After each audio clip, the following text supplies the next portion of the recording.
कुछ दिनों से इंडियन स्टॉक मार्केट पर लिस्टेड जो टेलीकॉम इंडस्ट्री जैसे कि एयरटेल भारती,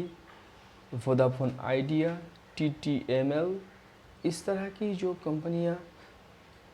जिसका 5G को लेकर एक अच्छी भविष्य की उम्मीद किया जा रहा था, और हर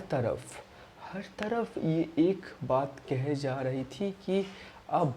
वोडाफोन आइडिया की दिन बदलने वाला है, क्योंकि उसका जो फ्यूचर प्रॉस्पेक्ट्स और उसका जो अपकमिंग प्लान्स, ये सब को देखकर वोडाफोन के बारे में बहुत सारे पॉजिटिव न्यूज़ मार्केट पर आ रही थी और दबा के वोडाफोन की माल उठाने की एक रेस लगी हुई थी। पर एक कंपनी कितना भी अच्छा परफॉर्म करे, उसका मेन दो चीज़ इम्पॉर्टेंट होती है। Number one, his earning prospects, that how much a company earn, how much its potential to earn and potential to increase its earning in future. And second is that company's debt to equity ratio, company की कर्ज कितना है, उसका कर्ज से related जो prospects है वो डीपली हमें एनालाइज करना पड़ता है। तो इन दोनों प्रॉस्पेक्ट्स पर अगर हम इन टेलीकॉम इंडस्ट्रीज़ को नापे तो हमें एक चीज़ पता चलती है कि ये वोडाफोन आइडिया, एयरटेल भारती जैसी दिग्गज टेलीकॉम कंपनी, जिन लोगों की इंडियन मार्केट पर एक तरह से मोनोपोली है, तो ये कंपनी भी अब अपनी ह्यूज डेब्ट की तले दबने वाला है। स्पेक्ट्रम एंड लाइसेंस फ्री से रिलेटेड सुप्रीम कोर्ट की पिछले दिनों जो वर्डिक्ट आई है, वहाँ पर सुप्रीम कोर्ट ने गवर्नमेंट की जो डिपार्टमेंट ऑफ टेलीकॉम उसकी पक्ष में अपना राय दिया है और ये बताते हुए टेलीकॉम इंडस्ट्रीज़ को अवेयर किया है, उसको सावधान करने की कोशिश की है कि उन लोगों को डिपार्टमेंट ऑफ टेलीकॉम की जो कैलकुलेशन है ड्यूज़ को लेकर, उसी कैलकुलेशन के हिसाब से अपना ड्यूज़ को पे करना पड़ेगा। स्पेक्ट्रम और लाइसेंस फीस को लेकर सुप्रीम कोर्ट ने जो राय पिछले दिनों दिया है वो टेलीकॉम इंडस्ट्रीज़ के खिलाफ पर और इंडियन गवर्नमेंट की पक्ष में जाती हुई दिख रही है। Department of telecom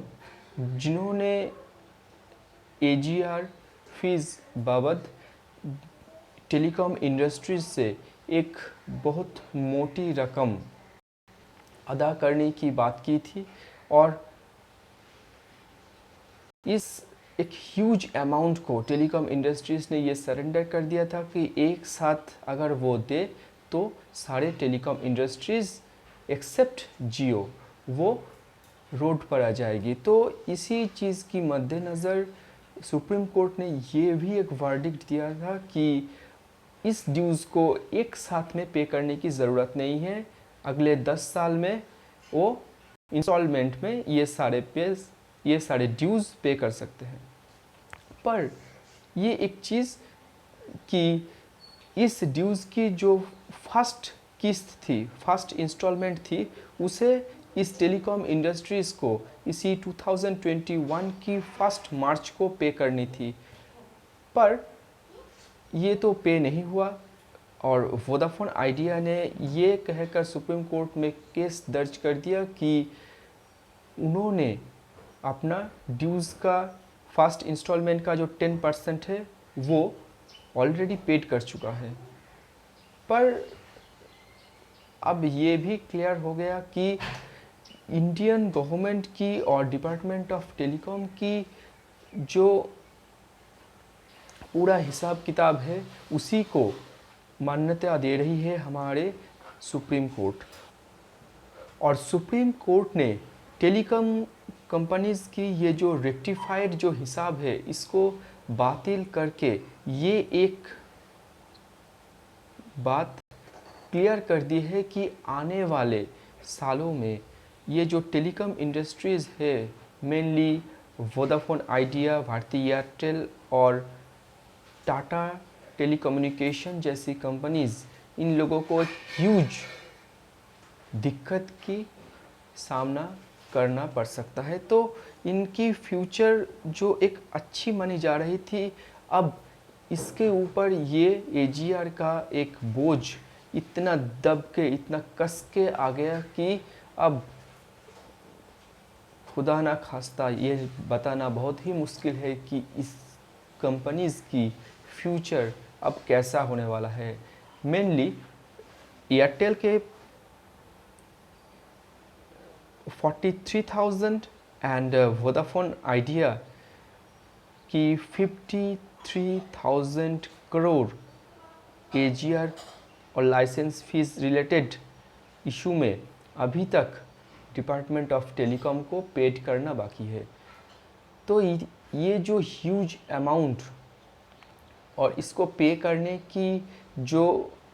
time fixed हो चुकी है, तो इस टाइम पे ये पे करके कंपनी की जो फ्यूचर ग्रोथ प्रोस्पेक्ट वो कैसा रहने वाला है, इसके ऊपर एक बहुत बड़ा क्वेश्चन मार्क लग चुका है। तो जो सारे इन्वेस्टर्स एक अच्छी उम्मीद के साथ भारती एयरटेल और वोडाफोन आइडिया और टीटीएमएल जैसे कंपनियों पर पैसा लगा रहा था, पिछले दिनों ये वर्डिक्ट आने के बाद सारे कंपनी की शेयर में एक ह्यूज फॉल देखने को मिली। स्पेक्ट्रम और लाइसेंस फीस को लेकर सुप्रीम कोर्ट ने जो राय पिछले दिनों दिया है वो टेलीकॉम इंडस्ट्रीज़ के खिलाफ पर और इंडियन गवर्नमेंट की पक्ष में जाती हुई दिख रही है। डिपार्टमेंट ऑफ टेलीकॉम जिन्होंने एजीआर फीस बाबत टेलीकॉम इंडस्ट्रीज से एक बहुत मोटी रकम अदा करने की बात की थी और इस एक ह्यूज अमाउंट को टेलीकॉम इंडस्ट्रीज़ ने ये सरेंडर कर दिया था कि एक साथ अगर वो दे तो सारे टेलीकॉम इंडस्ट्रीज़ एक्सेप्ट जियो वो रोड पर आ जाएगी। तो इसी चीज़ की मद्देनज़र सुप्रीम कोर्ट ने ये भी एक वर्डिक्ट दिया था कि इस ड्यूज़ को एक साथ में पे करने की ज़रूरत नहीं है, अगले 10 साल में वो इंस्टॉलमेंट में ये सारे ड्यूज़ पे कर सकते हैं। पर ये एक चीज़ कि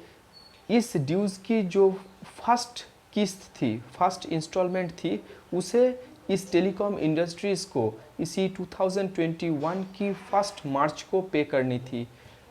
पर ये तो पे नहीं हुआ और वोडाफोन आइडिया ने ये कहकर सुप्रीम कोर्ट में केस दर्ज कर दिया कि उन्होंने